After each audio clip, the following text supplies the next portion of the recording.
Retour des vraies voix avec Philippe Bilger, Lydia Guirousse et Aurore Boyard. Plusieurs hommages, dont un hier soir sur la chaîne Arte, sont rendus en ce moment à Marie Trintignant qui aura eu 60 ans le 21 janvier.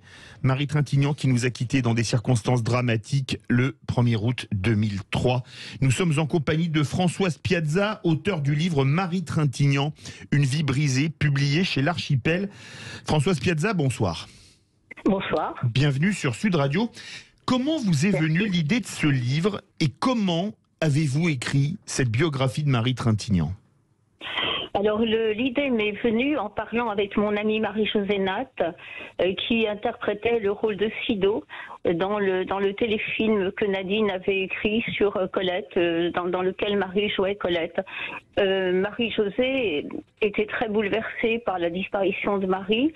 Je l'ai laissé un peu en douceur éteindre un peu ce chagrin avant d'envisager d'écrire ce livre. Alors l'idée m'est venue parce que il m'a semblé qu'au moment où Marie Trintignant était assassinée, parce que c'est le terme, si on était descendu dans la rue en demandant aux gens de citer plusieurs films de Marie Trintignant, je pense que ça aurait été difficile. Et je me suis rendu compte que c'était une comédienne méconnue. Je suis donc partie à la rencontre de tous ces films, quelquefois avec pas mal de difficultés. J'ai tout regardé et j'ai trouvé une comédienne absolument fabuleuse, avec un éventail de rôles tout à fait exceptionnel. Une femme à l'encontre de ce qu'on imagine, c'est-à-dire une femme gaie, joyeuse, ouverte, généreuse, amoureuse. Rien de la femme sombre que l'on a parfois évoquée. Et qui était Marie Trintignant ? Marie Trintignant était évidemment une enfant de la Balle, donc elle a grandi avec deux parents qui étaient extrêmement connus. Bien sûr, extrêmement connus, Jean-Louis et Nadine. Mais elle a su se démarquer avec une personnalité hors norme, extrêmement dessinée. Donc en fait, elle était un personnage à part. En revoyant ces films, je me dis que personne n'aurait pu incarner les personnages qu'elle a incarnés, des personnages fêlés, cabossés, déchirés, alors que, curieusement, dans la vie, elle semblait être extrêmement différente.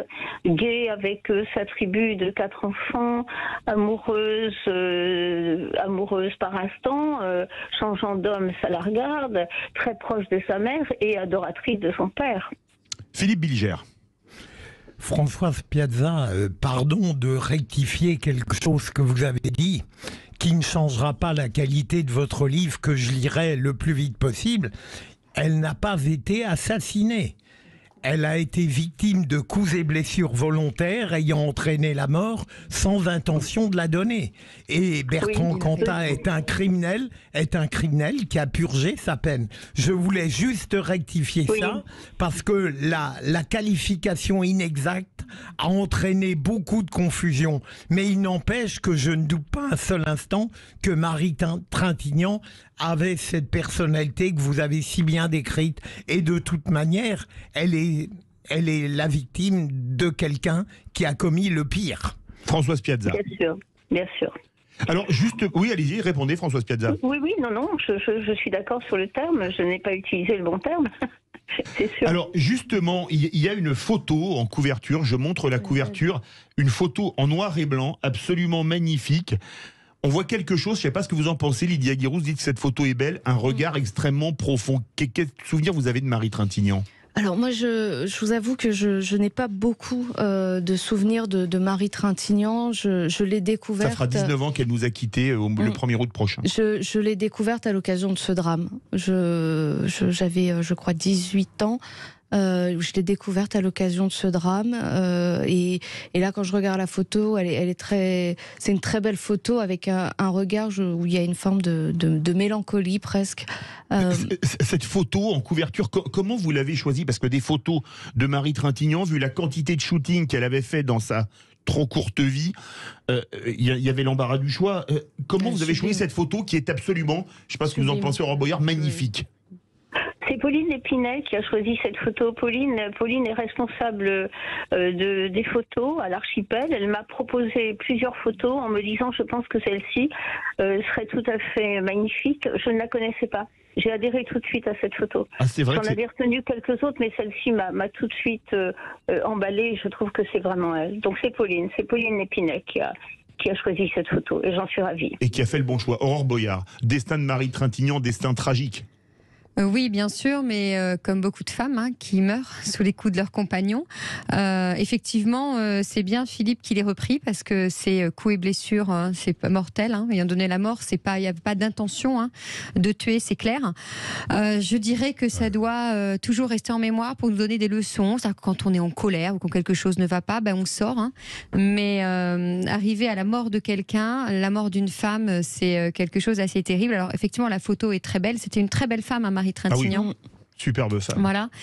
Voilà, c'est moi chaque fois que j'ouvre, que j'écoute les infos, ou j'ai encore ce matin, dans Var Matin, on parlait encore d'une femme qui avait été. Tous les 3 alors elle jours. s'en est sortie. 59 couteaux, elle avait reçu. Là, pour le coup, il avait vraiment voulu essayer de la tuer. Elle a été sauvée in extremis. Bon, voilà, ça arrive. Dans le cas de cette affaire, c'était pas volontaire. Elle n'est plus là. Malheureusement, ça arrive encore. Une femme tous les 3 jours. Il y a des hommes aussi battus. Il y a des hommes qui meurent sous les coups de femmes. Si c'est plus rare. Voilà. Et on doit continuer. C'est un combat qu'on mène. On doit, et c'est un problème de toute façon d'éducation aussi. On parlait de violence tout à l'heure. C'est aussi toute cette violence dans la société qui malheureusement augmente, mais que ça soit les mots. Il n'y a pas que les gestes qui sont violents, les mots aussi le sont. Souvent la première phase, les mots. Justement, Bien sûr. je voudrais faire réagir Françoise Piazza. Vous connaissez les parents de Marie Trintignant, 19 ans après vous connaissez bien Nadine Trintignant, 19 ans après ce terrible drame. Est-ce qu'ils sont arrivés à se reconstruire ? Non, je ne trouve pas. Ça, c'est une femme brisée, c'est une femme brillante, c'est une femme qui est restée dans l'appartement où Marie arrivait avec ses enfants. Enfin, elle se trouve qu'elle a un courage absolument fabuleux. C'est une femme merveilleuse. Non, elle croit toujours que Marie va pousser la porte. Elle a toujours ses nuits d'insomnie qu'elle combat avec ses somnifères. Moi, je voulais aussi rebondir sur ce que vous venez de dire. Je pense que, est-ce que ce ne serait pas aussi un fait de société européen, parce que j'ai des amis au Japon, de jeunes japonaises, et je corresponds avec elles, et elles ont lu mon livre parce qu'elles parlent français, et je leur ai demandé si au Japon il y avait des féminicides, elles m'ont dit non. Alors c'est une réponse qui m'a interrogée. Je me suis demandé si c'était un phénomène hexagonal ou européen. Je ne sais pas répondre à cette question. Non, malheureusement, c'est pas un phénomène hexagonal ou européen. Vous avez la condition des femmes dans le monde est absolument dramatique quand on fait le tour. De tous les pays, que ce soit en Amérique latine, en Afrique. Alors ne parlons même pas du Pakistan, de l'Inde ou même en Chine où les petites filles sont tuées dès la naissance. Oui. Donc alors, il y a des conditions qui sont. Le Japon préserve alors. Le Japon est un territoire préservé, je ne sais pas. Ou peut-être qu'il y a une pudeur. Oui, ou peut-être qu'on n'en parle pas. Peut-être qu'on n'en parle pas, parce que ça me paraît assez curieux, qui est pas. Ça me paraît assez curieux. Je pense que c'est quelque chose d'assez universel, malheureusement. Elles sont unanimes, elles me disent que non. Alors, c'était juste une remarque. C'est un livre, alors avec des photos également. On voit Marie Trintignant bébé dans les bras de ses parents à la maternité le 21 janvier 62. Vraiment des belles photos, un beau texte, un bel hommage. La biographie de Marie Trintignant, Une vie brisée, publiée chez l'Archipel. C'est écrit par Françoise Piazza. Marie Trintignant, qui aurait eu 60 ans le 21 janvier dernier. Merci à vous, Françoise Piazza. Dans quelques instants, notre grand débat. 170, un peu plus de 170 manifestations aujourd'hui dans toute la France. Les salaires sont-ils trop bas en France? Vous êtes désormais presque 95%, 94,9% à dire oui. Vous voulez réagir? Le 0826 300 300. On va en débattre avec Céline Verzelletti, dirigeante confédérale de la CGT.